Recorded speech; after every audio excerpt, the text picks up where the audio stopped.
जय श्री कृष्ण। दंडवत प्रणाम। अध्ययन सत्र में प्रवेश प्राप्त करते हैं।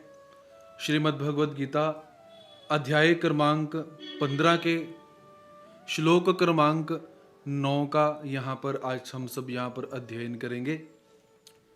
तो सभी ने इस श्लोक को मेरे साथ शुद्ध उच्चारण करने का प्रयास करना है। श्रोत्रं चक्षुः स्पर्शनं च रसनं घ्राणमेव च अधिष्ठाय मनश्चायं विषयानुपसेवते।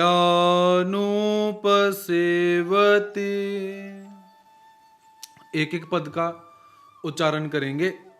श्रोत्रम चक्षुः स्पर्शनम च रसनम घ्राणमेव च अधिष्ठाय मनश्चायम विषयानुपसेवते। शब्दों का अर्थ करते हैं। अयम मनः अधिष्ठाय एव।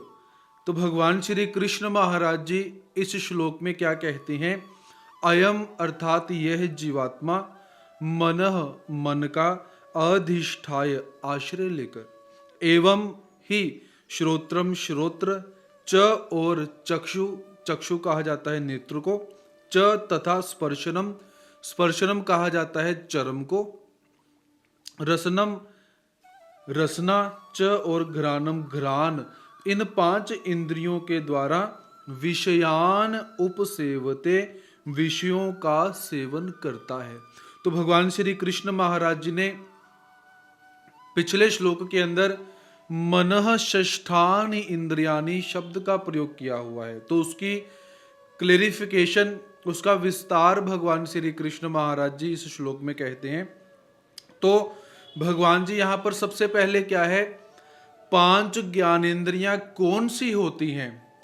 मनः षष्ठानि इंद्रियानि, मनः युक्त 5 ज्ञानेंद्रियां। तो 5 ज्ञानेंद्रियां परमात्मा यहाँ पर बतलाते हैं कौन कौन सी हैं।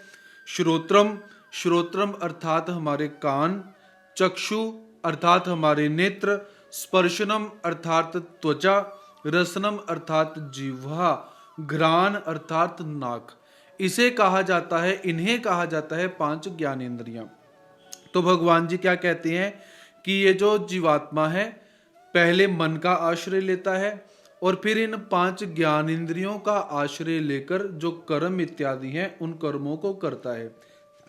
तो जैसे हम समझ सकते हैं कि कोई एक व्यापारी है, वो व्यापारी क्या करता है कि आज मान लीजिए उसने अमृतसर के अंदर अपनी दुकान लगाई हुई है। तो यहाँ पर हफ्ता भर अपनी दुकान चलाने के बाद वो क्या करता है, सारा का सारा सामान अपना बांधता है और अगले दिन जालंधर जाकर अपनी दुकान लगा लेता है। जैसा व्यापार वो यहाँ करता था वैसा ही व्यापार उसने जालंधर जाकर शुरू कर दिया। तो ये उदाहरण हुआ। अब इसको समझें कैसे? तो सिद्धांत अर्थ में परमात्मा क्या कहते हैं कि ये जो शरीर है, ये शरीर क्या है? व्यापारी है। और इसके अंदर जो आत्मा बैठा हुआ है वो आत्मा इस दुकान का मालिक है। तो इस शरीर के माध्यम से ये जीवात्मा आज यहाँ बैठा हुआ है और यहाँ बैठकर मन के माध्यम से और 5 ज्ञानेंद्रियों के माध्यम से यहाँ पर काम कर रहा है। जब इसकी मृत्यु हो जाएगी तो मृत्यु होने के बाद नया शरीर जब मिलेगा वहां पर जाकर भी वैसे ही ये बैठकर काम करना शुरू कर देगा। अर्थात जैसा स्वभाव आज हमारा है वैसा ही स्वभाव अगले जन्म में जाकर रहेगा, ऐसा भगवान जी यहाँ पर कहते हैं। और तात्पर्यार्थ कि आसक्ति के कारण ये जीवात्मा मन जो है, मन आसक्त हो चुका हुआ है। आसक्ति के कारण ये अलग अलग योनियों में जीवात्मा भटकता रहता है, ऐसा भगवान श्री कृष्ण महाराज जी यहाँ पर कहते हैं। तो अब यहाँ पर हम थोड़ा सा और विस्तार देखते हैं कि सबसे पहले होता क्या है हमारे शरीर के अंदर। ये जो मन, बुद्धि, चित्त, अहंकार है और साथ में 5 ज्ञानेंद्रियां ही ये काम कैसे करती हैं। तो भगवान जी ने क्या कहा? मन युक्त 5 ज्ञानेंद्रियां। तो सबसे पहले क्या हो जाएगा कि हमें किसी वस्तु का ज्ञान होगा। मान लीजिए एक व्यक्ति बैठा हुआ है, व्यक्ति बुजुर्ग हो चुका हुआ है, उसे अभी अभी संदेशा प्राप्त हुआ कि भाई तुम दादा बन गए हो, संदेशा प्राप्त हुआ, उसका मन प्रफुल्लित हो उठा, खुश हो उठा। उसी समय दूसरी सूचना उसे मिल गई, भाई तुम्हारे परिवार में फलाने फलाने की मृत्यु हो गई। अब कान के माध्यम से खुशी का संदेश सुना, कान के माध्यम से गमी का संदेश सुना। अब हुआ क्या, मन जो है, अब मन क्या करेगा कि पहले मैं खुश हो जाऊं या मैं दुखी हो जाऊं।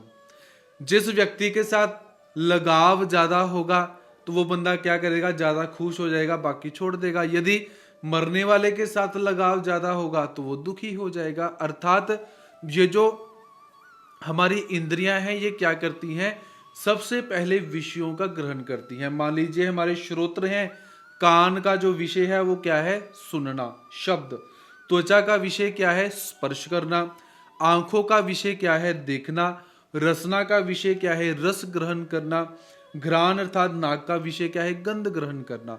मान लीजिए जो कान है, कानों ने अच्छी बुरी बात सुनी, अच्छी बुरी बात सुनने के बाद वो चीज जाती है मन के पास, तो मन जो है वो हमारा डामाडोल हो जाता है। क्या करें, प्रसन्न हो जाएं कि दुखी हो जाएं।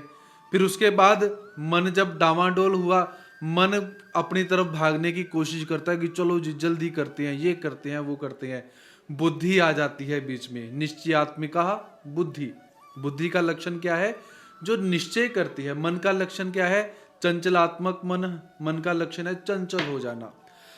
मन चंचल हुआ, मन चंचल होने के बाद मन भागने ही लगा था। बुद्धि कहती है ठहर भाई, थोड़ा विचार तो करें, क्या वहां पे जाने की जरूरत है, किसी की मृत्यु हो गई, आप जल्दी भागो, जल्दी गाड़ी तेज चलाओ। अरे जो बंदा मर गया वो तो मर गया, तुम जिंदा थोड़ी कर लोगे। आराम से जाओ, थोड़ा आराम से सोचो, विचारो। तो बुद्धि कहती है कि भाई विचार करो फिर काम करो जाके। तो ऐसे निश्चयात्मिका बुद्धि। उसके पश्चात मन, बुद्धि, चित्त। चित्त भी क्या है, चित्त का अर्थ, चित्त का कार्य क्या रहता है, पिछली स्मृतियों को याद करके हमारे सामने लेके आना कि मैं तो उस बंदे के साथ ऐसे बैठा था, हमने ऐसे खाना खाया था, हमने ये किया था, हमने वो किया था। और उसके पश्चात आता है अहंकार। तो अहंकार का मतलब मैं ऐसा, उसने मेरे भाई को ऐसे कहा, मैं तो उसको अभी मार दूंगा। तो ये अहंकार का कार्य। तो ऐसे जब ये सारी की सारी चीजें इकट्ठी हो जाती हैं तो मनुष्य कर्म करता है, और कर्म करने के बाद मनुष्य मोह के वशीभूत होकर, आसक्ति के वशीभूत होकर कर्म करता है, और कर्म करने के बाद उसे बंधन प्राप्त हो जाते हैं। इसीलिए भगवान श्री कृष्ण महाराज जी हमें श्रीमद् भगवत गीता में और यहाँ पर क्या समझाना चाहते हैं कि हे मनुष्य, ये मन युक्त 6 इंद्रियां तुझे कर्म करने के विषय में प्रेरित करती हैं, किंतु तूने कर्म कैसे करना है, जैसे श्रीमद् भगवत गीता में भगवान श्री कृष्ण महाराज जी कहते हैं वैसे कर्म करना है, अपनी मन मर्जी से कर्म नहीं करना है। ऐसा हम इस श्लोक में देख सकते हैं। तो 5 ज्ञानेंद्रियां कौन सी होती हैं और मन का कार्य क्या रहता है, तो आज के इस श्लोक में हमने यहाँ पर पढ़ा हुआ है। तो सभी ने इस श्लोक को अच्छी तरह से बोलने का प्रयास करना है, बार बार रटना है, और इस श्लोक का अर्थ भी याद करना है। तो आज का जो सत्र है यहीं पर हम समाप्त करते हैं। कल पुनः अगले श्लोक को लेकर आप सबके समक्ष उपस्थित होने का प्रयास रहेगा। तब तक के लिए जय श्री कृष्ण, दंडवत प्रणाम।